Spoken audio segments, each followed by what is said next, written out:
America और Iran के बीच हुए एमओयू के बाद स्ट्रेट ऑफ होर्मुज दोबारा खुलने की तैयारी है, जिसे नाटो महासचिव मार्क रुट्टे ने महत्वपूर्ण कदम बताया है।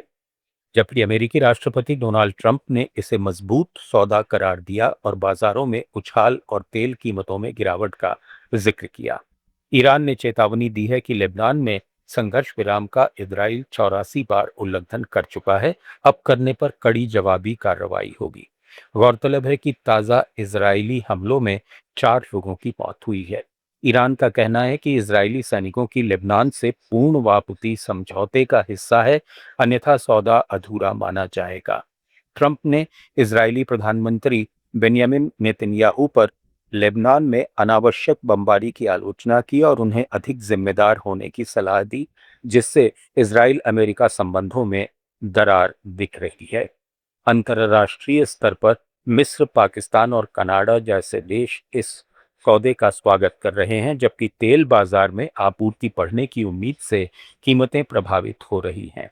ईरानी मीडिया के अनुसार ये समझौता अमेरिका इजराइल की शर्मनाक हार है, लेकिन क्षेत्रीय स्थिरता के लिए ईरान अमेरिका से एमओयू के सही क्रियान्वयन की मांग कर रहा है। स्थिति अभी भी नाजुक बनी हुई है, क्योंकि लेबनान में पूर्ण संघर्ष विराम की पुष्टि बाकी है।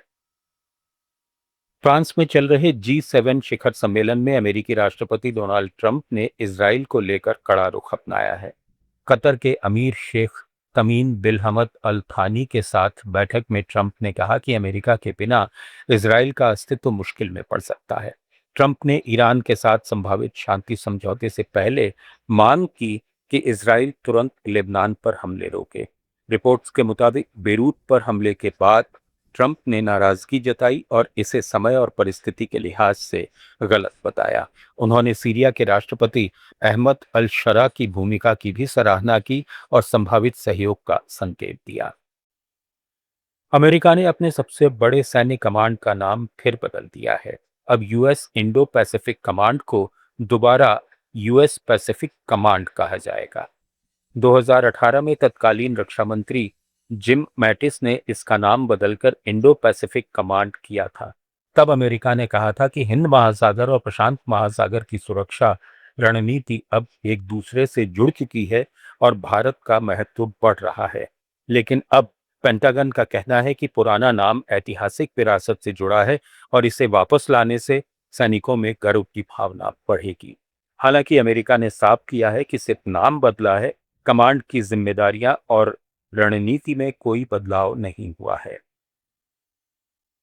चीन के विदेश मंत्री वांग यी ने संयुक्त राष्ट्र में विकासशील और उभरती अर्थव्यवस्थाओं के प्रतिनिधित्व को लेकर चिंता जताई है। बीजिंग में एक श्वेत पत्र जारी करते हुए उन्होंने कहा कि वैश्विक दक्षिण के देशों को अंतर्राष्ट्रीय संस्थाओं में पर्याप्त आवाज नहीं मिल रही है। वांग यी ने कहा कि दुनिया आज राजनीतिक और आर्थिक चुनौतियों के दौर से गुजर रही है, जिससे संयुक्त राष्ट्र की भूमिका और प्रभावशीलता पर सवाल उठ रहे हैं। उन्होंने जोर देकर कहा कि बड़े और छोटे, विकसित और विकासशील सभी देशों को समान महत्व मिलना चाहिए। मध्य पूर्व की स्थिति पर भी चीन ने चिंता व्यक्त की। उन्होंने कहा कि वैश्विक चुनौतियों से निपटने के लिए अंतर्राष्ट्रीय सहयोग और संयुक्त राष्ट्र की केंद्रीय भूमिका को मजबूत करना समय की सबसे बड़ी जरूरत है। सिंधु जल संधि को लेकर भारत और पाकिस्तान के बीच फिर से बयानबाजी तेज हो गई है। इंडस वाटर ट्रीटी पर कालिया बहस के बीच भारत ने पाकिस्तान जाने वाली नदियों पर जल विद्युत परियोजनाओं को तेज कर दिया है।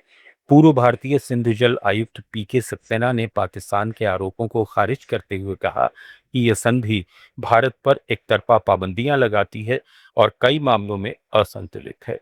वहीं पाकिस्तान के वर्तमान जल आयुक्त सैयद मोहम्मद अली शाह ने इसका जवाब देते हुए कहा कि यह संधि दोनों देशों के बीच जल सुरक्षा और निचले हिस्से के हितों को सुनिश्चित करने के लिए बनाई गई थी।